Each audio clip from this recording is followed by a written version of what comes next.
வணக்கம் மக்களே, வாங்க நம்ம தில் கிச்சனுக்கு போகலாம். உங்களுக்கு காரம் பிடிக்கும், பச்சை மிளகாய் பிடிக்கும்னா உங்களுக்கு தாங்க இந்த வீடியோ. பச்சை மிளகாயில சப்பாத்தி, ரொட்டி, நான் இதுக்கெல்லாம் ஒரு சைட் டிஷ் தாங்க பார்க்க போகிறோம். இது ஒரு பச்சை மிளகாய் ஊறுகாய். தயிர் சாதத்துக்கு தொட்டுக்கவும் அருமையாக இருக்கும்.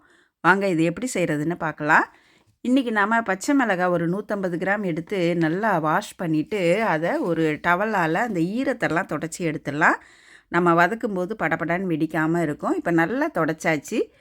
இப்போ இந்த பச்சை மிளகாயை இந்த மாதிரி நீல வாக்கில் கீறி வச்சுக்கலாம். எல்லா பச்சை மிளகாயும் இந்த மாதிரி கீறிக்கலாம். இந்த பச்சை மிளகாயில் நோய் எதிர்ப்பு சக்தி இருக்குது, உடல் எடையை குறைக்கும். பச்சை மிளகாயில் இவ்வளோ சத்தான்ற அளவுக்கு எல்லா விட்டமின்ஸும் ஊட்டச்சத்துக்களும் இருக்குங்க இந்த பச்சை மிளகாயில். இப்போ நாம் எல்லா பச்சை மிளகாயும் இந்த மாதிரி 2 கீறி எடுத்தாச்சு. இப்போ அடுப்பில் ஒரு கடாய் போட்டு காஞ்ச உடனே 1 டேபிள் ஸ்பூன் அளவு மல்லி சேர்த்துக்கலாம். 1 டேபிள் ஸ்பூன் அளவு சோம்பு, பெருஞ்சீரகம்னு சொல்லுவோம்ல, அது சேர்த்துக்கலாம். 1 டேபிள் ஸ்பூன் அளவு ஜீரகம், 2 டேபிள் ஸ்பூன் அளவு கடுகு சேர்த்துக்குவோம். 1 டேபிள் ஸ்பூன் அளவு வெந்தயம் சேர்த்துக்கலாம். 1/2 டேபிள் ஸ்பூன் அளவு மிளகு சேர்த்துக்கலாம். இப்போது இது சேர்த்துருக்கிற எல்லா பொருட்களையும் மிதமான சூட்டில் இது சூடு வர்ற வரைக்கும் நாம் வறுத்தா போதும். இந்த பொருட்கள்லாம் கையில் தொட்டு பார்த்தோன்னா லேசாக சூடானால் போதும். இப்போ நல்லா சூடாயிருச்சு. இதை எடுத்து ஒரு பிளேட்டில் கொட்டிட்டு ஆறுனதுக்கப்புறம் இதை நாம் கொரன்னு அரைச்சிக்கலாம். நைஸாக அரைக்க வேண்டாம், கொஞ்சம் நெருன்னு இதோ இந்த பதத்துக்கு அரைச்சிட்டு வந்தாச்சுங்க. இப்போ நாம் பவுடர் ரெடி பண்ணியாச்சு. இப்போ அடுப்பில் ஒரு கடாய் போட்டு ஒரு 100 to 150 ml அளவு எண்ணெய் சேர்த்துக்கலாம். நான் நல்லெண்ணெய் சேர்த்துருக்கிறேன். அதோட 1 டீஸ்பூன் கடுகு, 1 டீஸ்பூன் கருஞ்சீரகம், 1/2 டீஸ்பூன் அளவு ஜீரகம் சேர்த்து இந்த கடுகு நல்லா பொரியட்டும். அதே நேரம் அந்த ஜீரகமும் நல்லா பொரிஞ்சிரும். இப்போ நல்லா பொரிஞ்சிருச்சு. நாம் அந்த கட் பண்ணி வச்சுருக்கிற பச்சை மிளகாயை இதில் சேர்த்துக்கலாம். சேர்த்துட்டு மிதமான சூட்டில் இதை நல்லா வதக்கிக்கலாம்.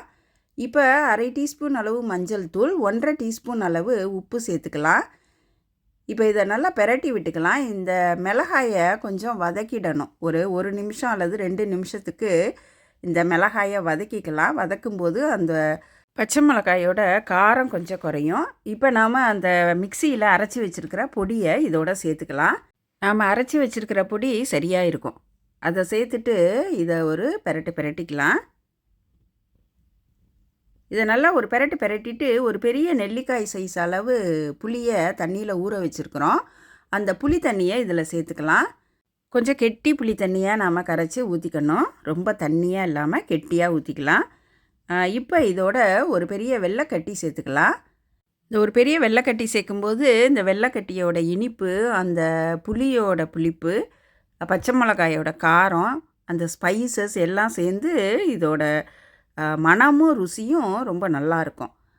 இதை நல்லா இப்போ பெரட்டியாச்சு. தேவைன்னா நாம் இன்னும் கொஞ்சம் உப்பு சேர்த்துக்கலாம். இது கொஞ்சம் உப்பு கம்மியாக இருந்த மாதிரி இருந்தது. நான் 1/2 டீஸ்பூன் சேர்த்துருக்கிறேன்.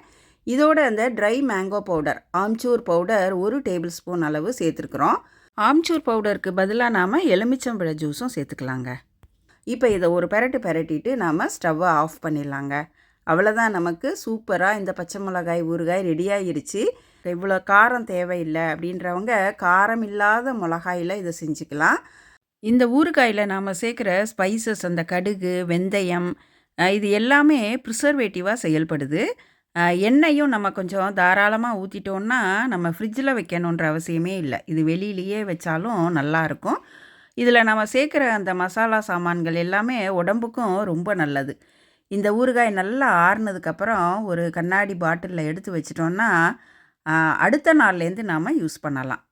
தயிர் சாதத்துக்கு, மற்ற ரைஸ் வெரைட்டிஸ்க்கு தொட்டுக்கிறதுக்கு, சப்பாத்தி, ரொட்டி, நான் இதுக்கு தொட்டுக்க ரொம்ப அருமையாக இருக்கும். நீங்கள் செஞ்சு பார்த்துட்டு உங்கள் கமெண்ட்ஸை கீழே கமெண்ட் செக்ஷனில் கொடுங்க. நன்றி, வணக்கம்.